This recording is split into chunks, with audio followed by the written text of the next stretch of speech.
സുജു, മൽഹാർ. ഇനി ഞങ്ങൾ മൂന്നുപേരും എത്തിയിരിക്കുന്നത് വളരെ ഇൻട്രസ്റ്റിംഗ് ആയിട്ട് ടോപ്പിക് പറയാനാണ്. ഡൽഹിയിലെ കൊതുകുകൾ. ഡൽഹിയിലെ കൊതുകളുടെ ഏറ്റവും വലിയ വ്യക്തിമാണിതാ ഈ ഇരിക്കുന്ന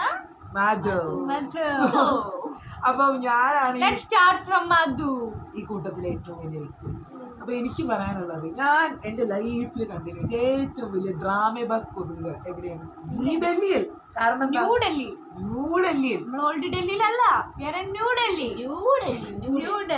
അപ്പൊ എന്താ കാരണം എന്നറിയോ? ഈ നമ്മുടെ കൊതുക് നമ്മുടെ കൈകളിലൊക്കെ വന്നിരിക്കും. അപ്പൊ നമ്മൾ സ്വാഭാവികമായിട്ടും അടിക്കും, കൊല്ലാൻ. പക്ഷെ അടിച്ച് എന്ത് ചെയ്യും? അവരത് താഴെ വീഴും. അപ്പൊ നമ്മൾ വിചാരിക്കും അവര് ചത്തു. പക്ഷേ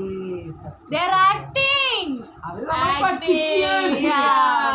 അടുത്ത വർഷത്തേക്കുള്ള ഓസ്കാറിനുള്ള അഭിനയാണ് ഡൽഹിയിലെ കൊതുക്. സെക്കൻഡ് കാര്യം, നമ്മൾ പൊതുവെ എന്താ ചെയ്യുക, നമ്മൾ ഓഡോമോസ് പോലത്തെ സാധനങ്ങൾ തേക്കും സോ ദാറ്റ് നമുക്ക് കൊതുക് കഴിക്കാണ്ടിരിക്കും. പക്ഷെ അതൊന്നും ഡൽഹിയിലെ കൊതുകുകൾ എഫക്ട് ചെയ്യില്ല. നമ്മളെ എത്ര ഓഡോമോസിൽ കുളിച്ചാലും ഡൽഹിയിലെ കൊതുകുകൾ നമ്മൾ ഓഡോമോസ് തേക്കുന്ന സ്ഥലം കണ്ടുപിടിച്ച് നമ്മളെ വന്ന് കുത്തും. സപ്പോസ് നിങ്ങൾ ബെഡ്ഷീറ്റ് പൊതിച്ച് കിടന്നുറങ്ങുന്ന ഒരാളാണെന്ന് വിചാരിക്കുക. പക്ഷേ ഡൽഹിയിലെ കൊതുകുകൾ ആ ബെഡ്ഷീറ്റിന്റെ ഇടയിലൂടെ സ്ഥലം കണ്ടെത്തി ബെഡ്ഷീറ്റിനുള്ളിൽ കയറി നിങ്ങളുടെ ബോഡി മൊത്തം കുത്തി വേദന എടുക്കും. പക്ഷെ എന്താണെന്ന് അറിയില്ല, എനിക്ക് അത്രമാത്രം ഒരു ഡൽഹിയിലെ കൊതുകൾ അത്രമാത്രം എന്നെ കടിച്ചിട്ടില്ല. എന്താണെന്ന് അറിയില്ല.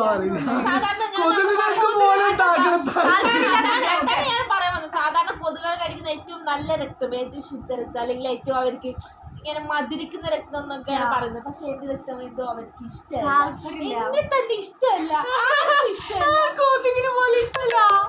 നമ്മൾ അങ്ങനെ പറഞ്ഞുകൊണ്ട് നമ്മുടെ ഇന്നത്തെ